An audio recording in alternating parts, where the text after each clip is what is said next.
Harta yang paling berharga adalah harta yang membawa ke surga. Ayo sedekah untuk pengembangan dakwah Al-Quran Pesantren Tahfiz Maskanul Huffaz.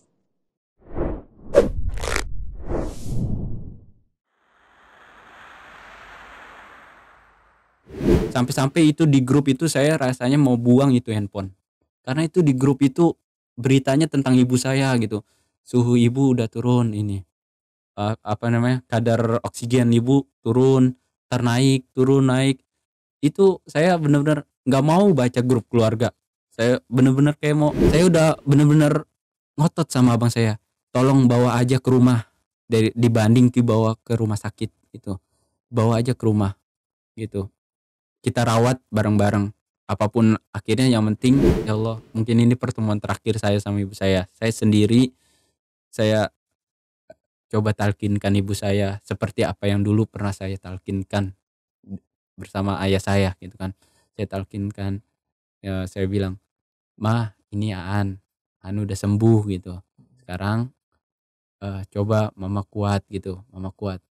Habis ini mama yang sembuh gitu kan."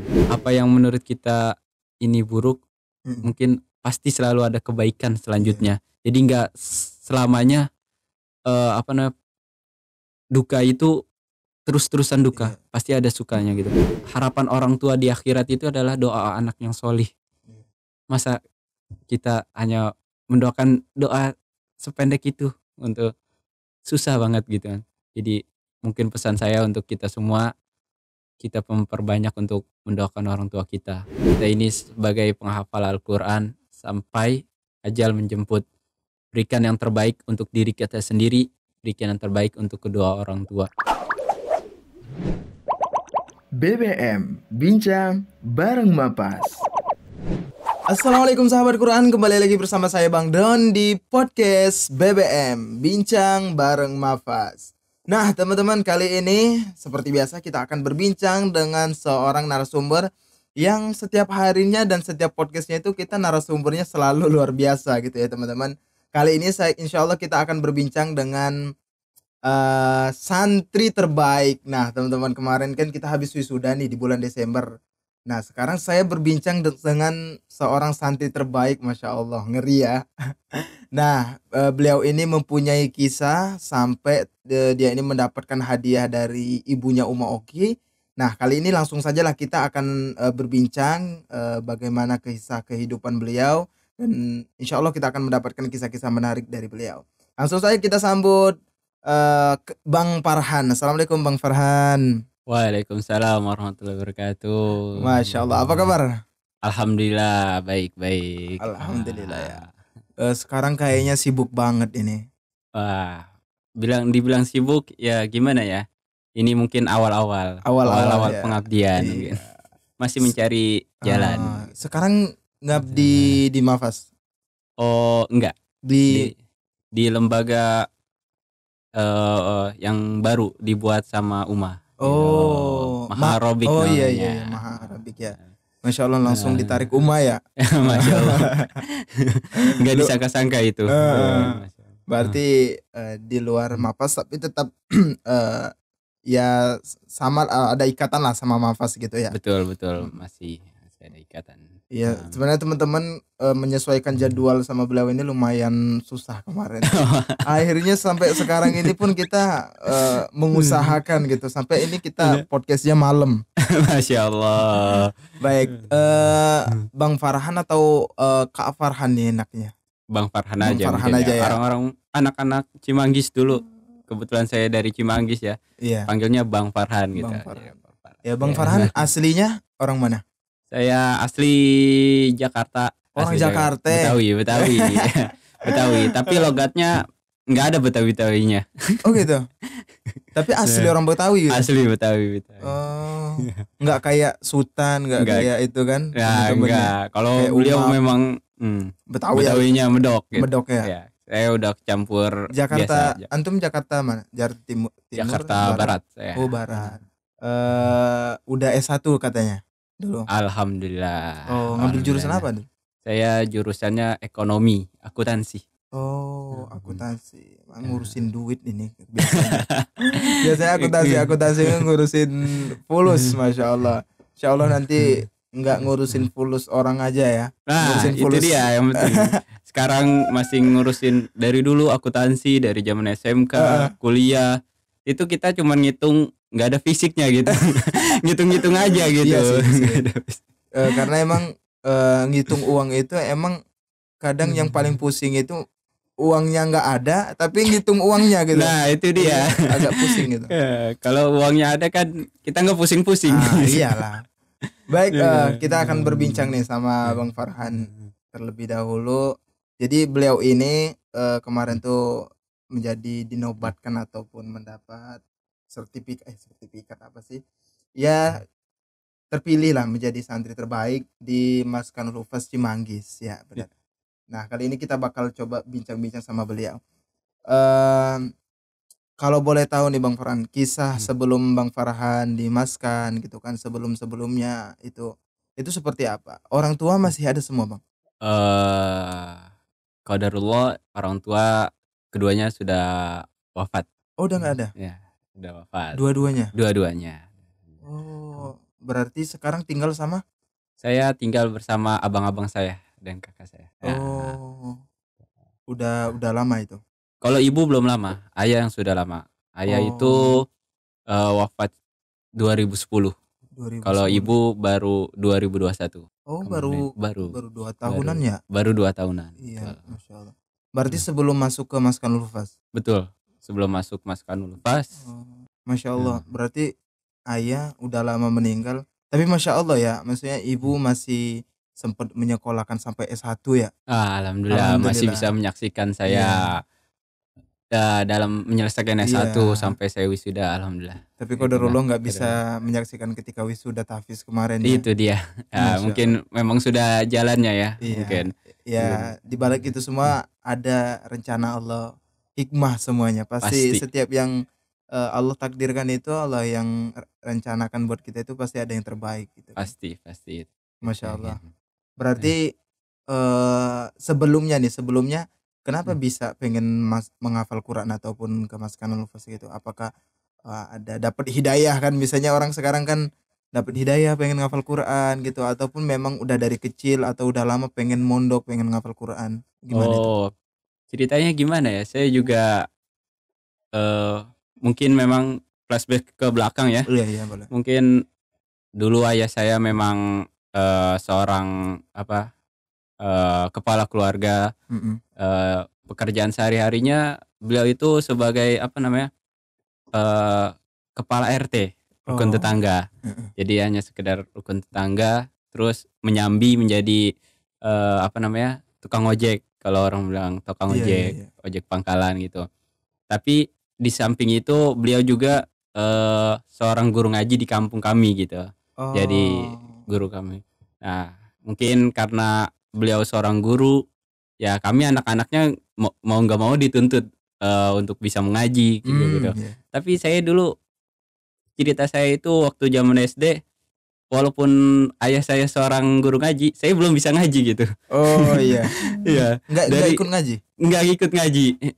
Dari kelas 1 sampai kelas 6 itu saya nggak bisa baca Iqra. Jadi teman-teman saya sudah bisa baca Iqra, sudah baca Quran, itu saya nggak bisa. Sampai-sampai ada cerita di mana setiap pelajaran agama itu saya paling deg-degan. Karena apa? Karena ketika guru saya, kan kita biasanya disuruh belajar membaca. Nah, di situ ada potongan-potongan ayat, itu saya paling deg-degan. Misalnya, coba Farhan, coba baca halaman ini. Di situ saya udah bilang ke teman saya sudah pandai dia ngajinya. Saya bilang, tolong dong tulisin Latinnya, saya nggak bisa. Itu saya kelas 6 SD belum bisa baca Quran. Iya, itu kenapa? Emang bandel gitu, nggak mau ikut ngaji atau kenapa? Saya mungkin memang sering main. Dan memang mungkin masih anak-anak mungkin ya. Walaupun orang tua saya guru ngaji, mungkin belum tersentuh hatinya gitu. Bener. Saya belum tahu ya kan. Ya itu sampai setiap pelajaran agama itu saya deg-degan gitu. Saya bilang teman saya, tolong dong tulisin ini bacaannya apa. Beneran untuk teman saya itu orangnya baik banget gitu. Ditulisin ini. surat apa ini, At-Takasur waktu itu Mm-mm. ditulisin Latin Indonesianya. Ya udah saya baca. Jadi sebelum pelajaran agama itu saya selalu, ini mau dibahas halaman ini, tolong dong bantuin saya gitu. Padahal bapak guru ngaji. Iya, bapak guru ngaji Iya. gitu. Nah, di situ apa namanya, teman-teman saya juga pada ngaji di TPA. Saya gimana gitu, saya iri gitu kan. Mm-mm. Kok teman-teman saya pada ngaji di masjid gitu, Iya. kok saya nggak bisa ngaji di situ Iya. kan. Padahal saya bisa aja ngaji dengan orang tua Bapak, saya, cuman ya nggak tahu kenapa gitu. akhirnya kapan Ya. tuh mulai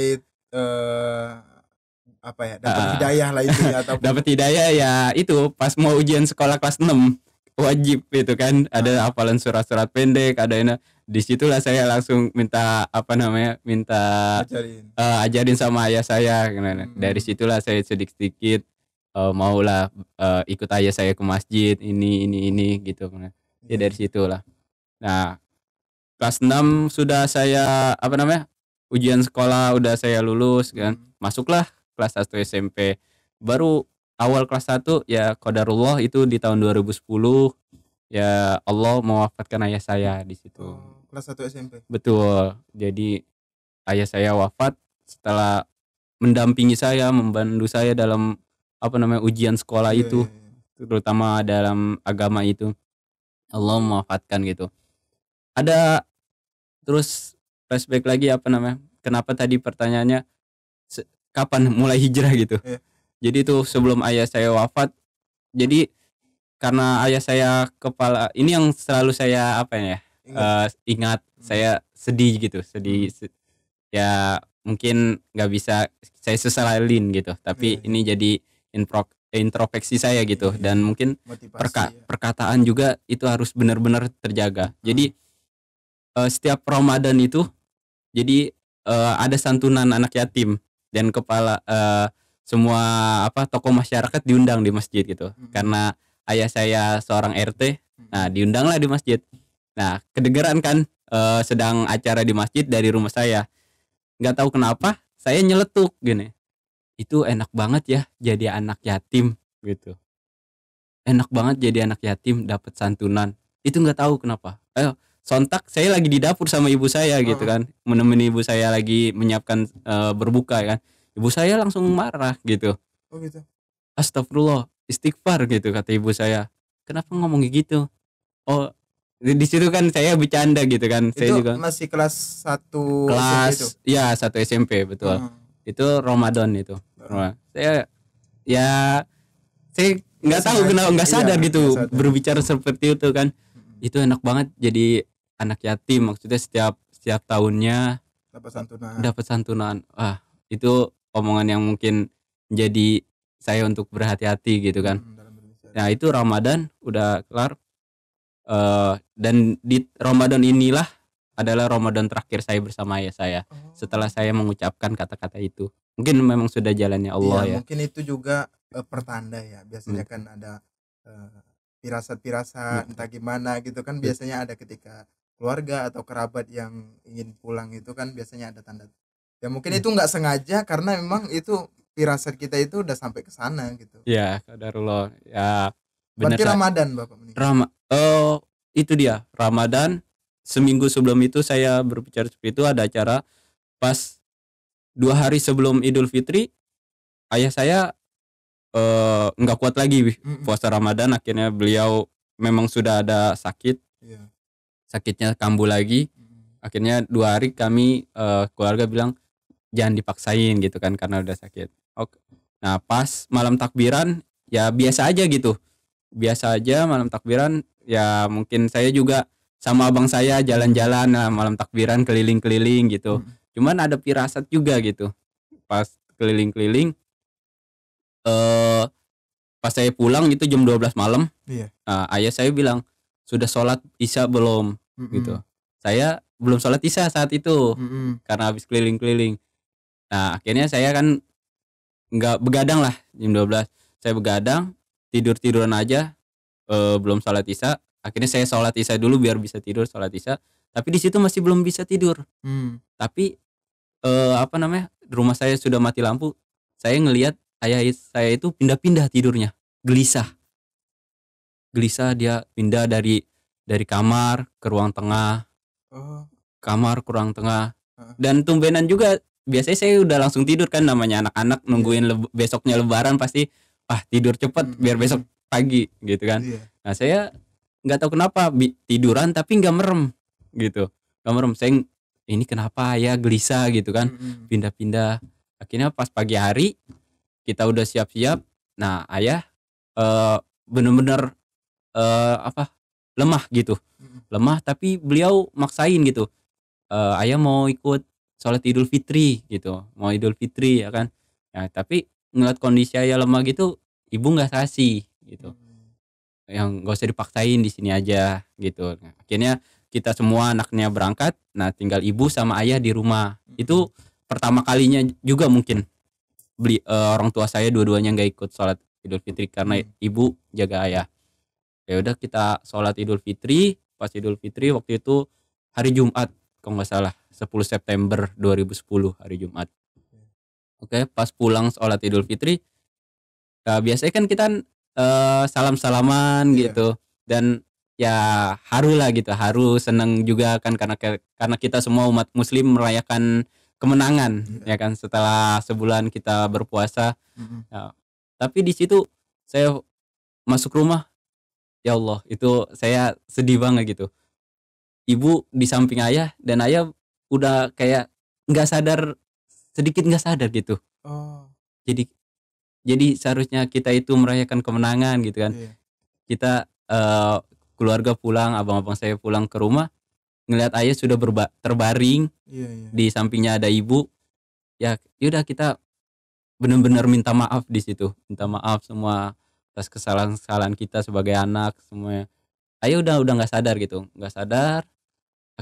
Cuman ya udah dari pagi seharusnya biasanya kan kita jalan-jalan ya ke keluarga, sanak keluarga. Ya udah kita di rumah aja gitu, di rumah aja nemenin ayah terbaring. Berjalannya waktu siang pun tetap masih lemah ayah. Cuman kita ya masih nggak ada firasat gitu karena ini mungkin lagi capek aja ayah gitu kan. Ayah capek aja. Ya udah sudah seperti itu, sampailah di sore ba'da asar itu benar-benar wah ini ayah benar-benar nggak sadar gitu, tapi masih bergerak-gerak. Ya udah akhirnya kita kumpul keluarga di situ, benar-benar wah ini mungkin memang sudah waktunya gitu. Tapi saya menguatkan hati saya, abang-abang saya menguatkan saya, semua keluarga gitu kan. Ya kalau memang sudah ajalnya ayah ya kita harus ikhlas gitu. Pas banget udah asar, sholat asar, itu saya sama sekali nggak mau yang namanya ninggalin gitu. Ninggalin, saya mau terus di samping ayah gitu.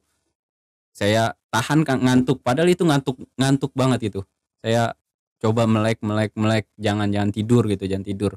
Akhirnya pas sholat azan maghrib itu benar-benar ya udah kita ganti-gantian mentalkinkan ayah ya kan, karena ya benar-benar ya memang ini kayaknya udah benar-benar gitu, udah waktunya gitu. Udah waktunya kita mentalkinkan ayah. Pas azan maghrib, pas lafaz la ilaha illallah itu azan masjid, innalillahi wa inna ilaihi rajiun, pas itu juga ayah sudah wafat gitu. Nah pas berarti pas setelah itu mungkin mulai datang lah hidayah, kesadaran tadi gitu. Betul. Kan untuk menjaga sholat, untuk jadi anak yang lebih baik gitu ya. Betul. Berarti emang mulai dari situlah semangat buat sekolah, semangat buat belajar gitu. Betul, dari situlah ya kembali saya teringat kata-kata itu. Dari situlah saya ingin wah benar-benar saya harus berbuat baik gitu sama orang tua kan, apalagi ayah sudah nggak ada gitu. Terus ada perkataan ayah di Ramadan itu juga sebelum wafat. Jadi saya lagi dengerin murotal, saya nggak bisa ngaji kan ya, masih belum lancar ngaji lah gitu. Lagi dengerin murotal di depan rumah, teras rumah, surat An-Naba waktu itu. Surat An-Naba. Tiba-tiba ayah saya bicara dari dalam rumah, coba kamu hafalin itu, bisa gak? Gitu. Oh gitu. Ya, kamu bisa hafalin gak itu katanya. Saya nggak tahu kan. wah ini ayah apa ini meremehkan saya nggak bisa ngaji apa gimana gitu. Mm. Coba hafalin surat itu bisa atau enggak gitu. Mungkin dari situ saya terus teringat, ya dari situlah timbul saya untuk, oh ini dulu ada permintaan ayah suruh ngafalin surat An-Naba gitu kan. Ya dari situlah mungkin saya motivasi saya untuk menjadi yang sekarang ini. Iya. Ya, kayak gitu. Akhirnya Nah, bisa menghafal Quran. Kalau gitu. berarti kalau mulai ada niat buat ngafal Quran itu kapan? Niat ngafal itu Ataupun niat mondok masuk Maskal Nufas? mondok itu tahu zaman-zaman SMK ya. Zaman Hmm. SMK itu tahun 2016 saya lulus 2016. Itu ya saya berniat memang untuk mondok gitu. Heeh. Mondok untuk menjadi tahfiz gitu. Pengen hafal Quran ya, Masya Allah. Betul. Karena udah tahu juga mungkin keutamaannya ya. Betul. Iya. Betul. Karena ngerasa gitu juga sih. Kadang kita apalagi orang tuanya yang udah nggak ada itu ngerasa dengan menghafal Quran itu orang tua kita yang mungkin nggak sempat kita bahagiakan, kita bisa bahagiain mereka mungkin di akhirat nanti. Betul, betul. Makanya salah satu jalannya itu dengan menghafal Quran. Tapi alhamdulillahnya pas itu ayahnya Bang Farhan ini masih sempet buat ngajarin Mas Farhan gitu kan Nah, alhamdulillah, ngajinya. alhamdulillah itu Jadi nah. insyaallah amal jariahnya terus mengalir gitu ya Amin, amin. sampai Insyaallah sekarang bisa amin ya. menghafal Quran. Eee, nah setelah itu mulailah masuk Maskanul Hufaz ya. Betul, Dan ketika itu berarti sebelum masuk Maskan ibu meninggal juga? betul. Ibu meninggal juga. Jadi apa namanya? Jadi di tahun 2016 itu saya masuk kuliah, 2017 saya semester 3. Mhm. Di situ saya ada niatan untuk mondok, Oh, masih semester 3 dan saya juga di situ kuliah sambil kerja. Jadi lulus SMK, saya kerja dulu, iya iya. langsung masuk kerja, nah lulus terus sambil kuliah. Ya di pertengahan saya kok apa namanya muncul di sosmed saya ini tentang hafiz Quran terus ya Iya. kan, hafiz Quran gitu. Ada apa ini kan? Kayak di situ ya udah saya izin sama ibu kan, Mhm. "Mah, An mau mondok, kira-kira boleh gak?" Gitu Oh, kan. Padahal saya mah di situ ibu saya seperti apa ya, seperti nggak tega gitu iya iya iya. kalau melepas saya gitu Heeh. kan. Kan maksudnya masih kuliah semester 3 Mhm. gitu. Mendingan selesain dulu kata ibu saya. Selesain dulu nanti kalau udah selesai kuliahnya baru deh boleh mondok. Ya dari situ. Tapi saya di situ penasaran mau mondok sampai-sampai saya survei sama abang saya. Abang saya yang kemarin mendampingi saya itu. Mhm. Saya lihat cari-cari pondok dan di situ saya mencari yang beasiswa memang Iya iya. mencari beasiswa ternyata sulit juga gitu kan beasiswa sampai-sampai ada teman abang saya datang ke rumah tiba-tiba itu saya nggak ada tiba-tiba An saya di rumah dipanggilnya Aan ya Mhm. An antum emang serius mau mondok iya kenapa bang gitu saya ada nih teman saya mau jadi orang tua asuh gitu mau mau biayain pondok. Saya semangat dong di situ Iya. kan. Akhirnya ya udah nanti minggu depan kita datang ke beliau ya kan. Ya udah di situ saya bener-bener semangat. Saya ya udah saya temuin orang tua asuh itu ya tapi pas sampai di sana ya wallahu alam ya. Ternyata bukan saya yang dicari beliau gitu. Jadi pasnya antum niat mondok ditanya Heeh. ya insyaallah sungguh-sungguh insyaallah saya sungguh-sungguh Heeh. antum sekarang lagi sibuk apa gitu kan saya bilang saya kerja sambil kuliah gitu oh ya udah tapi jujur saya nyarinya itu yang masih SD Oh. anak-anak belia gitu lah Mhm. bukan yang sudah dewasa wah di situ saya wah hati saya apa Nggak namanya jadi sedih juga iya. kan wah nggak jadi ini saya bilang kan akhirnya tapi saya ya apa positive thinking ya kan ya udah situ pas besoknya saya hubungin lagi tuh assalamualaikum Pak gimana kelanjutannya apakah Farhan terpilih gitu kan Mhm. maksudnya karena saya bener-bener mau mondok gitu Iya. akhirnya dibalas oh nanti saya pikirkan dulu sama keluarga saya ya gitu gitu. Tapi seminggu saya SMS lagi, oh udah hilang kontak gitu. Nah, Mungkin memang belum jalannya seperti itu. oke. Berarti pas waktu itu jadi niat mondoknya itu sampai mana tuh? Ah, Jadi pas nggak jadi sama orang tua asuh. Nah, Akhirnya? akhirnya ya sudah saya lanjutin kuliah saya, Oh iya. dan saya juga mempertimbangkan saya nggak apa ya, nggak tega juga kalau saya ninggalin Mm, ibu saya kan. Ibu saya sudah berpesan selesain dulu. Walaupun selesain dulu itu kayaknya nanti kedepannya saya juga nggak bakal tega gitu meninggalkan ibu ya kan di masa-masa tuanya ya kan. Eh, di situ ya udah saya selesain kuliah. Sudah selesain kuliah, alhamdulillah ibu saya juga, itu salah satu harapan saya, beliau bisa hadir di wisuda saya walaupun beliau sudah rentah, mm, sudah sakit waktu itu. iya. Saya juga, dan masa pandemi waktu itu. Tahun 2020 saya lulus kuliah. Itu masa pandemi, saya wisudanya offline di daerah Tangerang diperbolehkan, prokes ya. Mm, Itu ya alhamdulillah beliau dengan, mungkin dengan apa, benar-benar dikuatin gitu iya, demi iya. anaknya, beliau bisa hadir gitu. Bisa hadir, ya alhamdulillah di situ salah satu doa saya, semoga panjangkan umur ibu saya gitu kan, sampai melihat anaknya bisa Sudah. seperti wisuda gitu kan. Udah, alhamdulillah di situ bisa. Nah, di situ saya teringat lagi, itu kan 2017 saya mau mondok, Mm, 18 19 saya udah lupa mondok. mm, mm, 2020 saya teringat lagi, iya, wah ini udah waktunya ini, udah iya, mau iya. mondok lagi nih. Cuman gimana gitu kan, nggak sedih gitu kalau bilang lagi ke ibu kan. Mm, 2020 yaudah akhirnya diem aja gitu, tahan dulu, tahan. Masuklah 2021 masih pandemi waktu itu. eh, apa namanya, 2021 wallahu alam, qadarullah ya. Bulan Juni itu, awal bulan Juli saya lagi kerja mau ke klien. mm, Ya biasa kalau mau ke klien itu harus swab, harus ya di rapid ya kan. iya. Biasanya rapid saya di klinik yang biasa saya rapid gitu kan.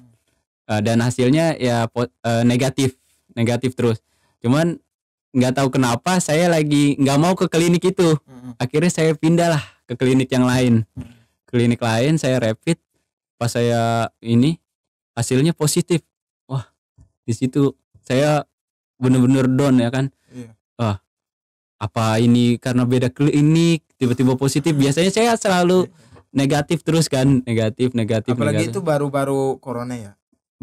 Sudah jalan setahun ya, Tapi masih 2021. banyak gitu. Oh itu lagi Heeh. puncak-puncaknya. Ya udah bulan Juli, ya udah saya bilang ke abang saya kan, ibu saya nggak megang handphone beliau. Saya bilang ke keluarga ibu saya, tolong jangan sampaikan ke mama gitu, Heeh. nanti mama takut takut apa namanya, kepikiran gitu kan. Jangan, ini hasil Aan itu positif. Dan kebetulan juga di situ ibu saya lagi nggak di rumah, jadi lagi nginep di rumah kakak saya, Heeh. di rumah kakak saya. Jadi saya pulang ke rumah itu nggak ada ibu. Nah, dengan ibu ya udah saya pulang, saya bilangin ke kakak saya kan, eh kak, bilang mama gitu jangan pulang dulu ke Selipi Hmm. ya kan. eh Jangan pulang dulu ke Selipi karena kan di situ saya harus isolasi. Iya. Tapi ibu kan curiga kenapa saya nggak boleh pulang gitu kan, ada apa gitu kan. Ya bilang aja gitu, main aja gitu, nginep yang lama di situ kan, kalau bisa 14 hari kan. Nah dari situ saya isolasi, itu benar-benar apa ya, perjuangan saya lah di situ.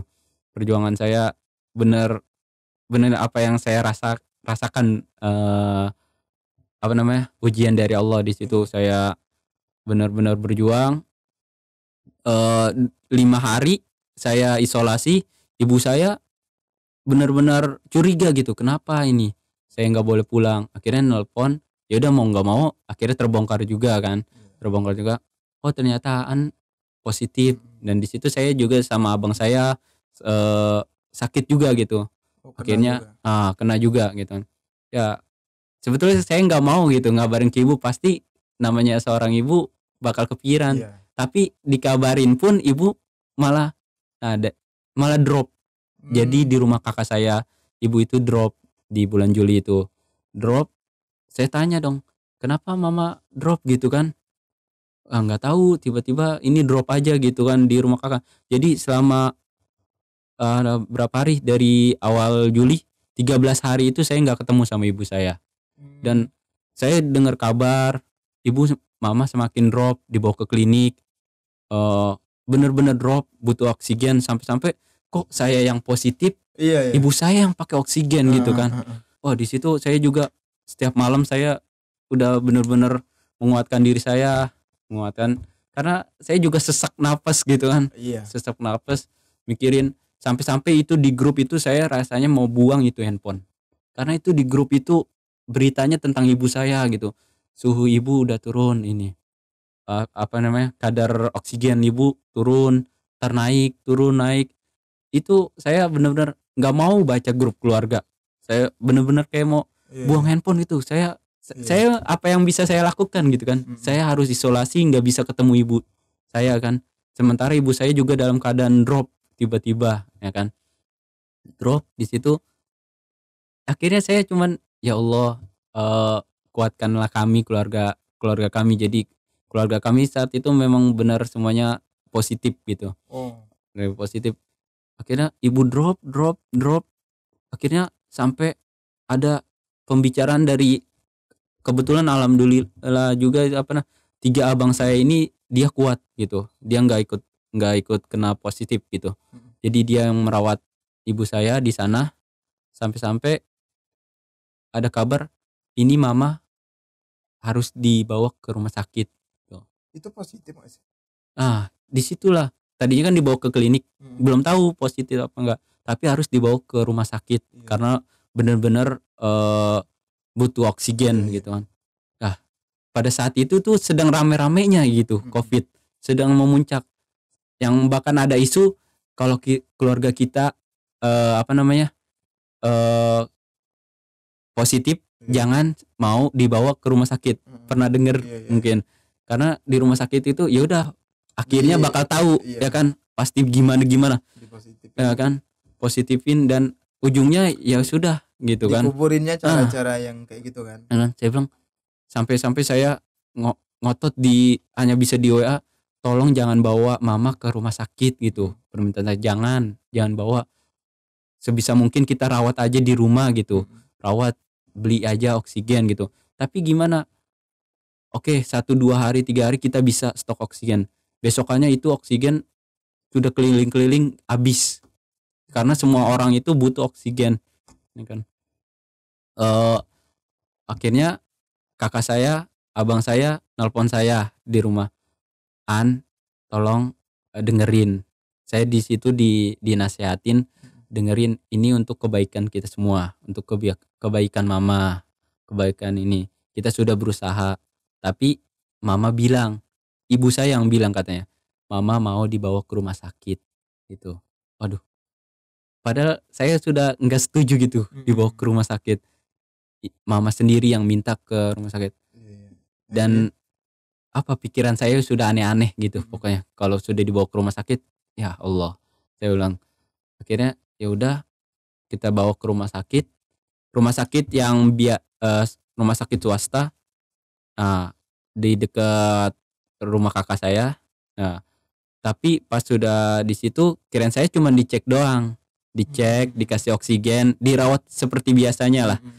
Ternyata pas dicek-cek, akhirnya ada hasil dokter, ibu positif. Mmm. Wah, ya Allah, saya bilang, "Kenapa ibu ikutan positif?" Gitu kan. Iya. Padahal ibu kan dari awal saya sakit itu kita nggak bertemu, nggak Iya. nggak Tapi kontak-kontakan, keluarganya yang di situ, maksudnya di tempat Kakak itu nggak ada yang kena? nggak ada. Nah, di situ kan semuanya juga dicek, Iya kakak iya. saya, abang saya, 2 orang ini sama kakak saya itu, sekeluarga alhamdulillah negatif gitu. Mhm. Jadi cuman ibu saya doang yang dinyatakan positif gitu. Iya. Akhirnya di rumah sakit itu, dan diminta untuk dirujuk ke rumah sakit besar, salah Mmm. satu besar dekat rumah saya juga di Selipi gitu. Saya bilang, ya Allah jangan dirujuk ke situ, di situ banyak banget pasien COVID Covid. gitu kan, dan saya tahu ujung-ujungnya bakal ya seperti itu gitu. Saya nggak mau gitu seperti itu. Akhirnya mau nggak mau ya dirujuklah ke rumah sakit itu. Masuk hari Sabtu ya saya dari rumah pun kedengeran suara ambulan, karena rumah sakitnya itu nggak jauh dari rumah saya. Setiap hari saya lihat ambulan mundar-mandir. Setiap hari saya mendengar berita di masjid. Ya Allah, saya bilang itu benar-benar saya lagi isolasi. Iya. Benar-benar saya lemah gitu, Makin drop down, ya. makin drop saya. Tapi di situ saya setel merotol aja gitu kan, biar ya menguatkan imun dan iman kita gitu kan. Saya makin drop, lihat dan dengar sampai-sampai ibu saya sudah sampailah ke rumah sakit itu, dan ya udah saya udah pasrah gitu sama Allah ya kan. Akhirnya ya mau gimana lagi, sudah sampai di situ, sampai saya udah bener-bener ngotot sama abang saya, tolong bawa aja ke rumah, dibanding dibawa ke rumah sakit gitu, bawa aja ke rumah gitu, kita rawat bareng-bareng, apapun akhirnya yang penting di rumah gitu. Saya udah, tapi abang saya lagi-lagi beliau menguatkan saya, kita ikhtiar dulu sama Allah, kita ini mungkin jalan terbaik adalah kita harus rawat ibu di rumah sakit gitu kan. Kita nggak tahu nanti Allah kasih jalan apa, tapi kita harus siap gitu. Ya udah, hari Sabtu masuk, dan hari Minggunya pas banget saya itu sudah 14 hari. 14 hari akhirnya saya cek ke klinik, saya cek ulang, alhamdulillah juga di situ saya sudah dinyatakan negatif. Dan dari situlah, dari klinik saya langsung ke rumah sakit untuk bertemu ibu. Dan di situ kan apa ya, di ruang IGD itu Masya Allah luar biasa, itu pasien COVID semua. Itu seharusnya kalau pasien COVID semua nggak boleh ada yang jenguk, nggak boleh ada yang jenguk. Tapi nggak tahu kenapa itu kami keluarga boleh jenguk ibu saya, boleh, diperbolehkan masuk tanpa apa namanya, alat apa Pengaman gitu ya. pengaman itu ya, yang prokes itu. Dan saya lah memberanikan diri untuk masuk, dan benar-benar merinding pada saat masuk ke ruangan itu, karena di dalam ruangan IGD itu ada puluhan orang yang sedang dirawat COVID. Dan itu benar-benar, kalau apa ya, kalau kata abang saya, tolong kuatkan imannya ya, benar-benar jangan drop pada saat masuk, karena suasananya beda banget.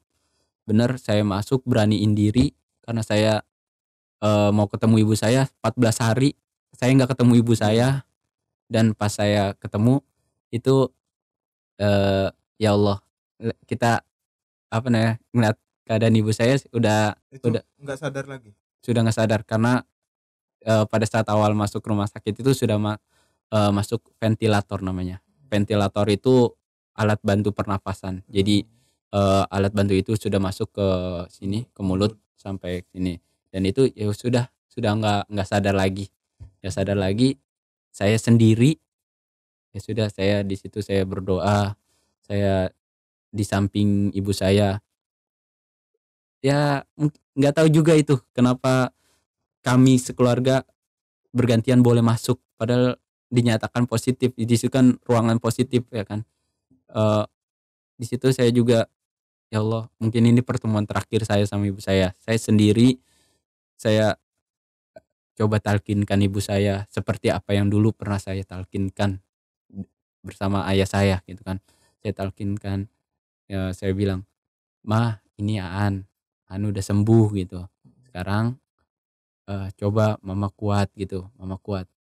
Habis ini mama yang sembuh," gitu kan. Tapi Berapa kan hari itu? apa? Berapa hari berarti rumah sakit yang Itu Sabtu, Minggu, sayanya, nah Senin, eee, Selasa gitu, Minggu. Nah pas apa namanya, pas saya sedang di samping ibu saya, itu benar-benar kalau memang rasanya saya bisa drop itu. Pas banget di belakang saya itu ada pasien meninggal, saya bilang. Ya Allah, saya bilang, ini saya ngerasainnya bener-bener drop Iya. gitu kan. Saya lagi menemani ibu saya, belakang saya ada yang meninggal gitu kan. Ya Allah, akhirnya saya nggak lama-lama di situ, tapi saya sudah ngeliat ibu saya sudah dalam posisi benar-benar Hmm. lemah, sudah alat alat ventilator gitu. Akhirnya saya keluar, sudah saya banyak-banyak berdoa. Saya sudah kami sekeluarga sudah ikhtiar gitu kan sama Allah. Ya keputusannya gimana, jalannya gimana. Ya sudah di situ ada ada apa, ada Allah lah.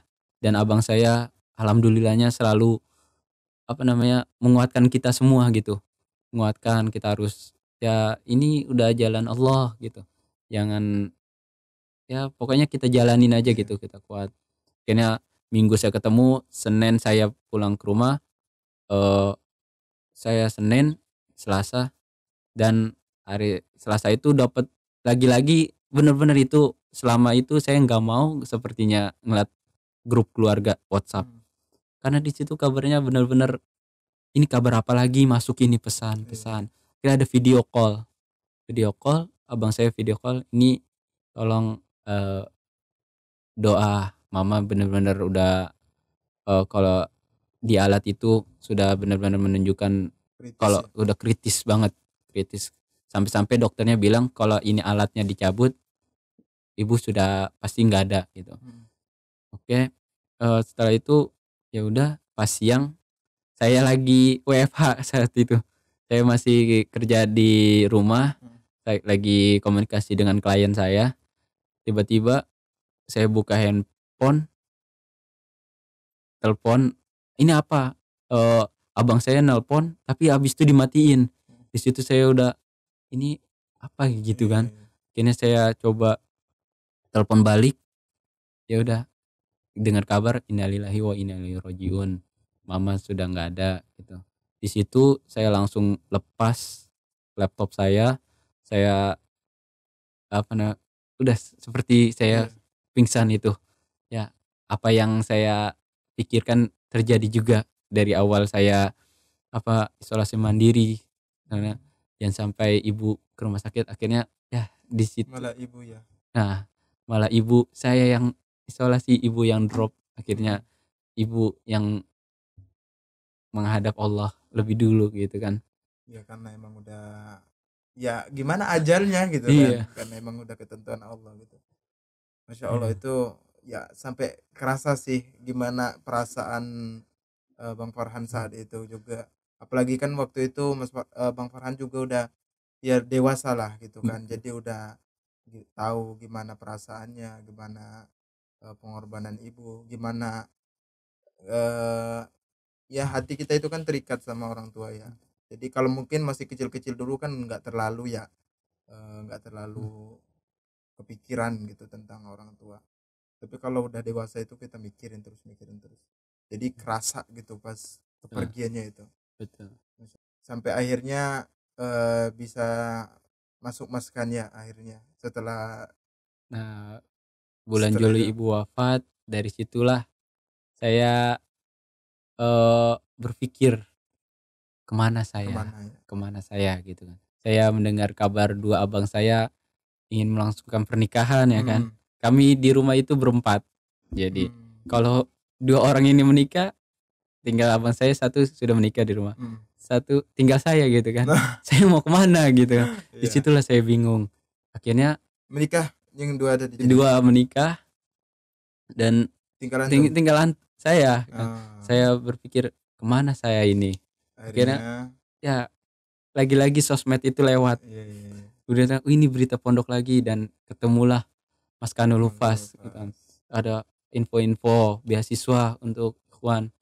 Saya dari situlah saya langsung hubungin Hmm. ya Instagram, saya hubungin beasiswa. Dan saya juga nggak sadar, oh Mas Kanul Lufas kayak nggak asing gitu. Hmm. Jadi tahun 2019 itu saya juga menghadiri acara wisuda Mas Ah, Kanul Lufas. yang Yang di JCC. betul yang di JCC di situ, Hmm. yang kedatangan Syekh Misyari gitu. Di situ ada wisuda Mas Kanul Lufas. Saya di situ juga terharu melihat santriwati di wisuda di saya ya lagi-lagi berdoa kapan saya bisa seperti itu, dan saya belum terlalu ngeh kalau itu Mas Kanul pas gitu. Allah alam ternyata berjodoh dengan Mas Kanul pas. Ketemu Saya juga ya ketemu akhirnya. juga di tahun 2021. Alhamdulillah. Dan pada akhirnya kemarin pas wisuda bisa terpilih, itu nyangka nggak? Lagi-lagi itu saya nggak nyangka. Nggak nyangka ya. Saya Masya Allah. benar-benar nggak nyangka. Jujur pas Anda kan jadi bagian media ya kemarin pas wisudanya. Itu ya Allah, Anda ngelihat pas Bang Farhan naik terus kan ditanyain orang tuanya mana, udah nggak ada gitu kan. Anda langsung, Anda itu mudah terharu. Akhirnya ya Allah nangis tadi sampai deras banget gitu. Pas antum nyeritain gitu kan gimana orang tua ayah meninggal pas waktu Idul Fitri, dan juga orang tua baru kemarin juga berapa tahun meninggal. Dan momen yang paling sedih itu ketika emang itu sih, ketika momen bahagia kita dan itu apalagi Bang Farhan kemarin terpilih jadi santri terbaik tapi orang tua tidak ada di samping. Betul. Itu makanya nih kayak nyentuh banget gitu kan. Alhamdulillah kemarin masih ada ibu Ane sih pas wisuda, jadi ya masih bahagia juga. Betul. Masya Allah. Akhirnya bisa dan ya mungkin inilah hikmahnya ya.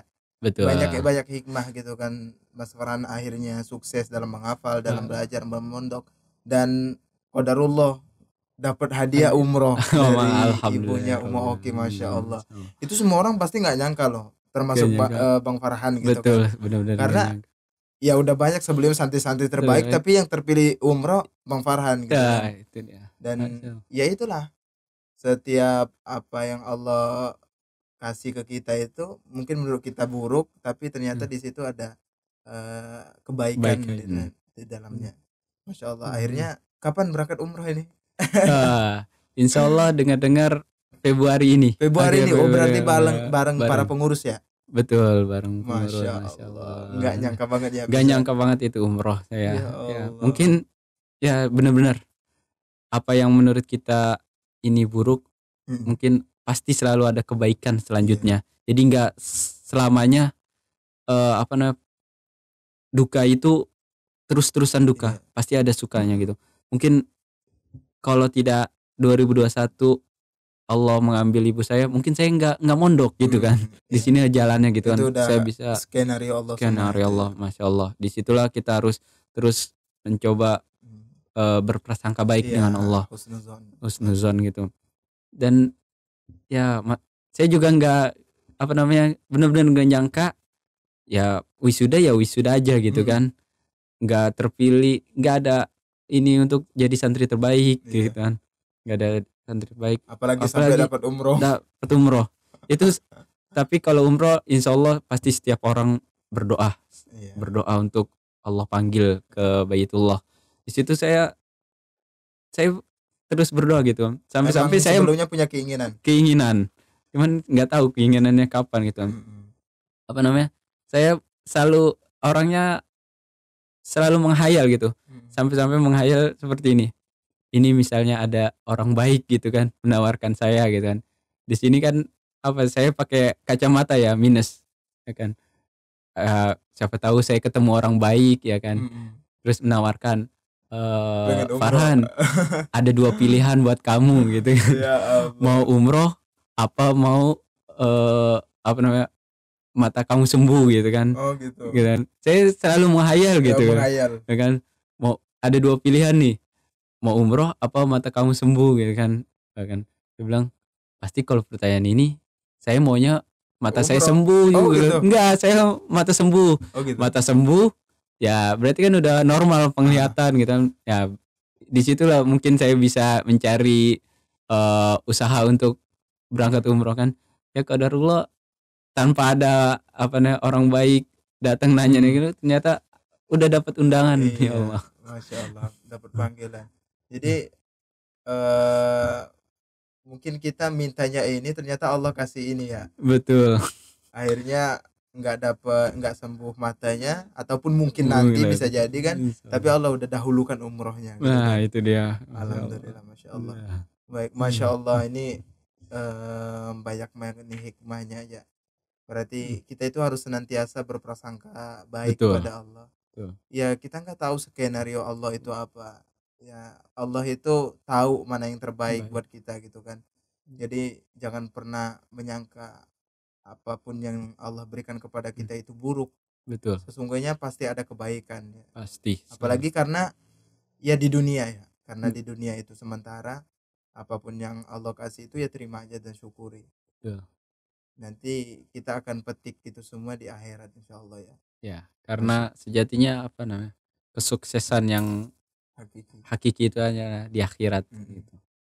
Baik, mungkin terakhir nih Mas Farhan atau Bang Farhan, mungkin bisa kasih pesan atau pesan dan kesan buat orang tuanya yang udah nggak ada, atau doa atau apa buat mereka dan buat keluarga juga, dan apa harapan Mas Farhan ke depannya. Baik, untuk tentunya doa yang terbaik untuk Iya. kedua orang tua saya ataupun orang tua kita semua. Mm. Pasti sebagai anak kita nggak bisa membalas budi orang tua sampai kapanpun. Yang kita bisa hanyalah mendoakannya gitu. Ya, setiap waktu kita sempatkan berdoa untuk kedua orang tua kita. Setelah terutama di waktu-waktu saat kita ibadah. Mm. Itu yang mungkin Terbaik ya. ah, jangan sampai tertinggal. Setelah sholat kita doakan, setelah kita membaca Quran kita doakan, ketika zikir kita mendoakan. Jadi jangan sampai sehari itu satu hari kita melupakan doa untuk orang tua. Itu kalau kita sehari pelit tidak mendoakan orang tua, itu kita benar-benar bisa dikatakan itu kita pelit banget. Iya. Padahal kita cuma berdoa, Robbi firli wal walidayya, Robbi firli wal walidayya. Gitu. Jadi sebanyak-banyaknya kita sebagai anak untuk mendoakan orang tua, karena harapan orang tua di akhirat itu adalah doa anak yang solih. Iya. Masa kita hanya mendoakan doa sependek itu, untuk susah banget gitu kan. Jadi mungkin pesan saya untuk kita semua, kita memperbanyak untuk mendoakan orang tua kita, untuk guru-guru kita, jadi kita doakan. Dan untuk keluarga saya, terutama abang-abang saya, kakak-kakak saya ucapkan terima kasih karena berkat beliaulah semenjak ibu saya meninggal, ibu kami meninggal, mereka-mereka lah yang ada di balik saya sampai saya masuk pondok, menemani saya di pondok sampai saya di wisuda sampai saat ini. Beliau-beliaulah yang menguatkan saya, keluarga. Saya ucapkan banyak-banyak terima kasih. Semoga terus tetap bisa menjadi motivasi dalam hidup saya untuk sebagai pengganti orang tua seperti itu. Dan untuk kita semua, marilah kita kembali tingkatkan iman dan takwa kita. Kita ini sebagai penghafal Al-Quran sampai ajal menjemput. Berikan yang terbaik untuk diri kita sendiri, berikan yang terbaik untuk kedua orang tua. Dan jangan lupa teruslah minta doa-doa yang terbaik. Jangan sampai putus, jangan sampai kita berhenti untuk berdoa untuk kebaikan. Entah kapan itu dikabulkan oleh Allah, teruslah berdoa gitu. Jadi doa itu nggak instan langsung dibalas sama Allah. Mungkin kita doa dari kita zaman SMP sekarang baru dikabulin. Jadi teruslah berdoa karena berdoa itu Allah itu senang kalau untuk diminta gitu. Jadi selagi kita masih sempat teruslah berdoa, teruslah meminta kepada Allah. Baik, Masya Allah. Syukron Bang Farhan, motivasinya, kisahnya, Insya Allah menginspirasi kita semua. Insya Allah banyak hikmah yang bisa kita ambil. Eh, dan nanti jangan lupa ketika umroh doain aneh juga. Amin, amin. Minta doa apa nih? Hah? Iya biar bisa ke sana juga Amin, insya sama Allah. orang Kita, tua. amin, kita Aneh doakan. udah dari zaman-zaman kapan ya pengen bareng ibu gitu kan Hmm, umroh. Insya Allah semoga Allah nanti kabulkan. amin, insya Minta doanya juga, Allah. ini Kita, juga operatornya doain. ya, operator. Insya Allah. Ya semoga semuanya kita diberikan kesempatan oleh Allah untuk Amin, amin, ke Baitullah. amin. Baik, syukran Bang Farhan atas waktunya. Terima kasih sudah menyempatkan hadir untuk berbincang di podcast kita kali ini. Terima kasih teman-teman udah membersamai podcast kita. Semoga terinspirasi dengan apa yang kita bincangkan kali ini. Saya tutup. Wassalamualaikum warahmatullahi wabarakatuh. BBM Bincang bareng Mapas.